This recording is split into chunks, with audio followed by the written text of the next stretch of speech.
Fala pessoal, sejam todos bem-vindos. Bora aqui para mais um conteúdo, mais uma notícia trazendo para vocês. Notícia urgente, pessoal, de agora. Deputada dos Estados Unidos acaba de protocolar. Pessoal, vamos aqui com Paulo Figueiredo, já deixando os créditos ao canal do Paulo Figueiredo na plataforma do YouTube. Se não é inscrito no canal, se inscreva, deixe o seu like e o seu comentário, que isso faz uma enorme diferença para a gente aqui dentro da plataforma. E não se esqueçam de comentar aí de qual cidade vocês estão nos assistindo. Agora bora para o conteúdo. Dar um pouquinho de contexto, né? A notícia é que uma deputada americana, a deputada Maria Salazar, de quem a gente falou aqui já bastante no programa, apresentou hoje, agora há pouco, um projeto de lei no Congresso nos Estados Unidos que negaria a entrada nos Estados Unidos ou deportaria, caso ele estivesse aqui, o ministro Alexandre de Moraes, os outros ministros do STF e até mesmo agentes da Polícia Federal. Então é importante que vocês cliquem aí no like, porque eu vou explicar algo que a imprensa americana não está entendendo. É muito difícil ter o pessoal da política brasileira, os jornalistas brasileiros, o pessoal não entende como funcionam as coisas aqui nos Estados Unidos. Então, se você está querendo entender de fato o que está acontecendo, quais são as consequências, o que isso implica e o que isso não implica, eu vou ser bastante descritivo aqui para vocês e desembrulhar o que está acontecendo. Bom, em resumo, a deputada republicana Maria Elvira Salazar, representante aqui da Flórida, que vocês viram comigo alguns dias atrás, apresentou hoje um projeto no Congresso dos Estados Unidos que vai poder impedir a entrada de autoridades estrangeiras que estejam acusadas de violar a liberdade de expressão de cidadãos americanos. O ministro do Supremo Tribunal Federal, o Alexandre de Moraes, ele é mencionado explicitamente como alvo desse projeto, que o projeto que se chama No Center Bora fechar a Chevrolet do nosso território, digamos assim, ele propõe uma emenda à Lei de Imigração e Nacionalidade dos Estados Unidos, que, se for aprovado, permite que oficiais estrangeiros, incluindo os ministros do STF, sejam considerados inadmissíveis ou até mesmo deportados caso eles sejam acusados de violar os direitos da primeira emenda de americanos. O que são os direitos da primeira emenda? São os direitos, por exemplo, à liberdade de expressão ou à liberdade de imprensa.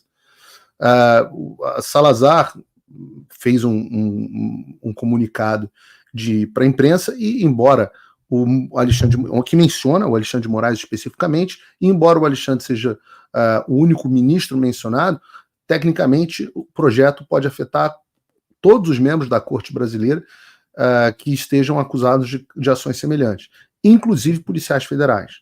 Tá? Então, é óbvio que isso tem uma conexão grande com o caso da suspensão do X, e volto a dizer, a gente está explicando aqui, vou explicar um pouco do passo a passo da construção que foi feita para que isso acontecesse. E eu expliquei hoje um pouco no Paulo Figueiredo Show que existe um planejamento para que a coisa tenha chegado a esse ponto. Eu acho que a esquerda não está acostumada a trabalhar com pessoas que têm um planejamento.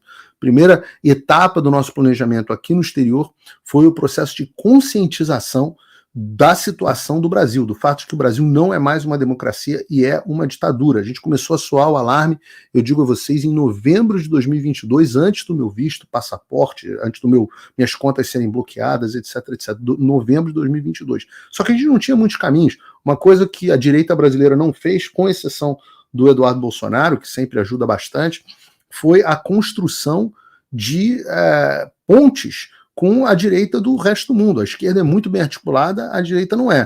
Então a gente, até para poder explicar o que estava acontecendo no Brasil, a gente não tinha caminho. Você bate na porta e você não é recebido. Não é assim, você chega, toca a campainha lá num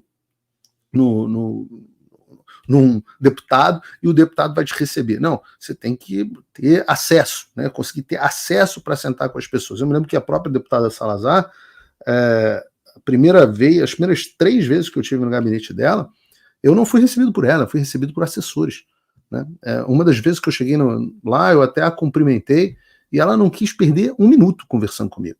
Aí, amigos em comum, vão lá, ligam para ela, explicam quem a gente é, você vai conversando, a mulher te vê no Tucker Carlson e fala, pô, esse cara talvez seja importante. É uma construção que vai sendo feita. E a gente está falando de uma deputada, no caso da deputada Salazar, que é simplesmente a presidente do subcomitê do Hemisfério Ocidental, dentro do Comitê de Relações Exteriores. Ela é aquela que segurou a foto do Alexandre de Moraes lá no comitê, que teve aquela troca bacana comigo naquela audiência que eu fui participar. E a audiência foi fundamental. Então você tem um processo de uma comitiva que foi... Eu faço muita questão de frisar isso, porque tem muita gente atrapalhando e pouca gente ajudando.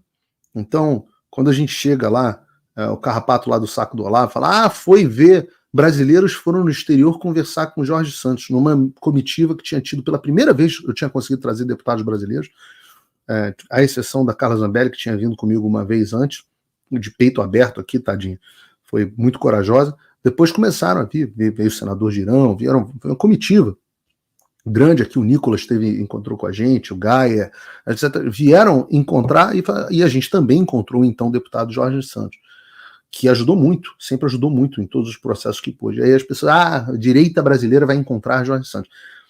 Todo foi um processo de construção. Você vai encontrando as pessoas, vai explicando, café da manhã, dei palestra para mais de 30 deputados explicando a situação do Brasil, vai em todos os programas, e a gente vai explicando o que se passa no nosso país. Porque a gente não tem mídia explicando o que vai acontecendo. Digo que até para a mídia tradicional americana, que começou a mudar o tom, a gente tem que ir explicando o que está acontecendo. Alguns de vocês não gostam do meu contato lá com a Malu Gaspar. Se soubessem o pessoal daqui dos Estados Unidos, da mídia americana, as Malu Gaspares aqui americanas, que eu tive que encontrar, que eu tive que explicar, que eu tive que persuadir sobre o que estava acontecendo, apresentar dados. Esse é um processo e tem um plano. O plano era conscientização, participação no máximo de programas de televisão possível, audiência com os deputados, várias visitas. Nós tivemos em seguida viria a audiência pública, que foi o grande momento onde a gente pôde registrar nos anais do Congresso dos Estados Unidos o que estava acontecendo no Brasil. E aí muita gente, o que saiu da audiência? As pessoas são muito imediatistas. Elas não percebem que há um curso, né? Que as coisas têm um princípio meio e fim. Você não chega amanhã e fala assim, vou bater na porta de um deputado, ele vai lá e vai cancelar o visto do Alexandre. Não. Você tem que ter um curso, você tem que ter um consenso, você tem que conversar com vários deputados, ele não vai tomar uma iniciativa que ele acha que vai ser um tiro na água, né? A gente está falando de pessoas muito sérias. Aí você vai lá, bate, conversa, continua conversando, vem as notícias que confirmam aquilo que você estava dizendo lá atrás. Então, caramba, o ex saiu do Brasil, então aquele cara que esteve aqui não era um maluco. Ele tinha razão no que ele estava falando, né? O Alexandre me ajuda muito, porque ele, nos seus atos ditatoriais, como que fez, por exemplo, com o Felipe Martins, etc., ele vai confirmando as coisas que a gente vai anunciando aqui.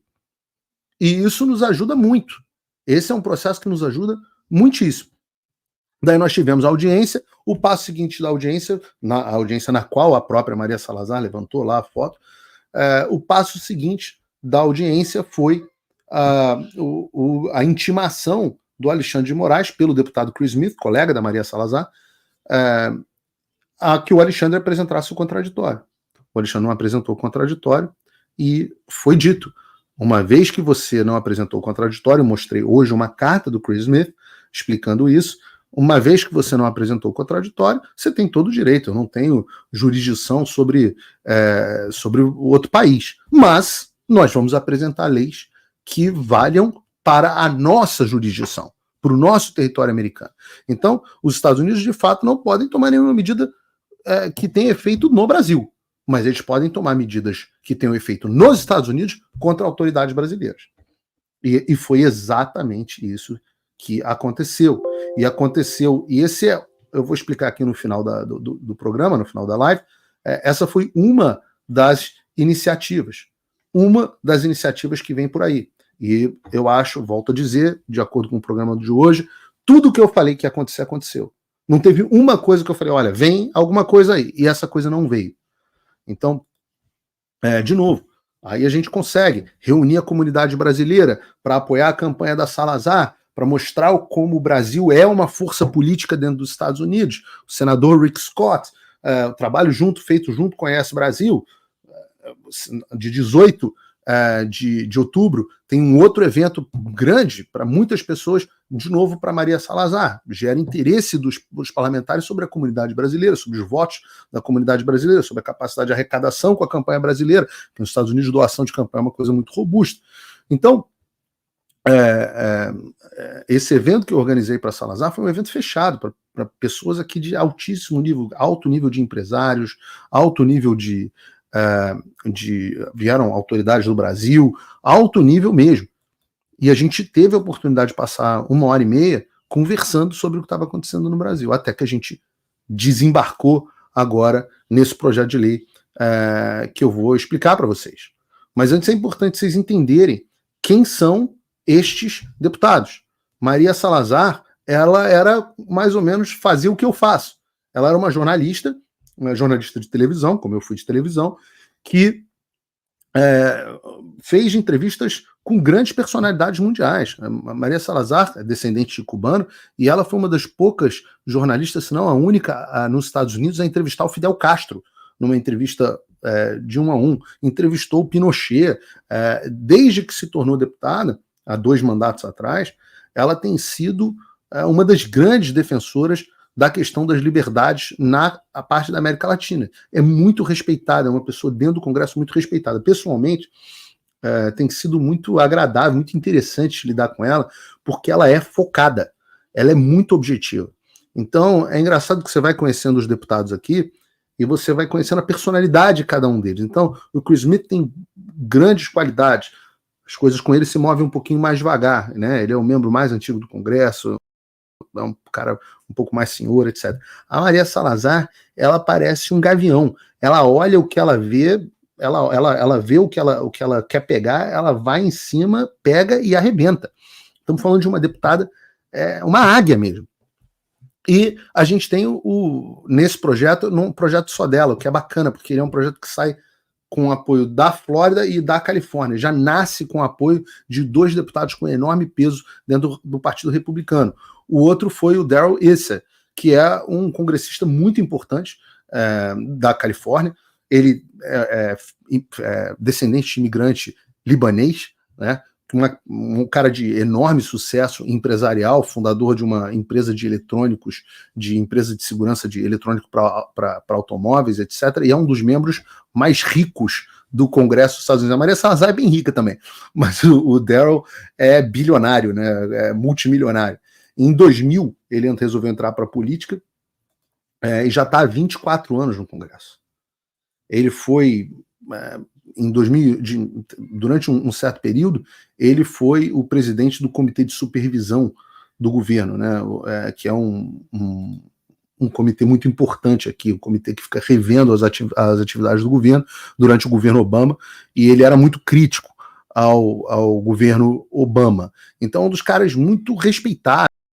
É uma figura muitíssimo respeitada. Dentro da Califórnia, você pega um congressista que está dentro da Califórnia e que já está há tanto tempo no Congresso, 24 anos, não é, digamos assim, é um cara já cascudo dentro do Congresso.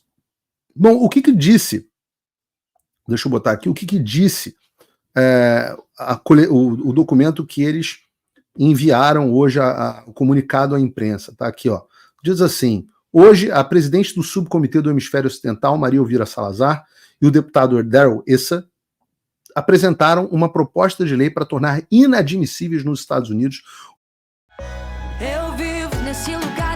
Não estou inventando aqui, não. Isso está escrito aqui no press release, né, no documento de imprensa deles. Diz assim: o ministro do Supremo Tribunal Federal brasileiro, Alexandre de Moraes, está na vanguarda de um ataque internacional à liberdade de expressão contra cidadãos americanos, como Elon Musk, decretou a presidente Salazar. A liberdade de expressão é um direito natural e inalienável que não conhece fronteiras. Os promotores da censura não são bem-vindos na terra dos livres, os Estados Unidos. Vejam bem, o que uma deputada está dizendo aqui, e eu quero dizer para você que vem novidades a esse respeito, é que ela está dizendo o seguinte: Alexandre de Moraes, você não é bem-vindo na Terra dos Livres, você não é bem-vindo nos Estados Unidos da América. Então ela diz, a lei, nenhum censor em nossas costas, né? Não... É isso aí, pessoal, e vamos aqui para mais uma notícia. Filho de Lula diz que cadeirada de Datena e Marçal foi pouco. Por meio do Instagram, Luiz Cláudio também publicou um meme com a música Porrada da banda Titãs. O empresário Luiz Cláudio Lula da Silva, filho mais novo do presidente Luiz Inácio Lula da Silva, causou polêmica nesta terça-feira ao afirmar nas redes sociais que a cadeirada foi pouco em referência ao episódio violento envolvendo os candidatos à Prefeitura de São Paulo, José Luiz da Atena e Pablo Marçal. A declaração foi publicada em seu Instagram junto com um meme sobre o ataque ocorrido durante o debate promovido pela TV Cultura no último domingo. Na publicação compartilhada por Luiz Cláudio, o meme dizia: Datena jogou uma cadeira porque se fosse um banco o Marçal roubava, acompanhado da música Porrada do grupo Titãs como trilha sonora da postagem.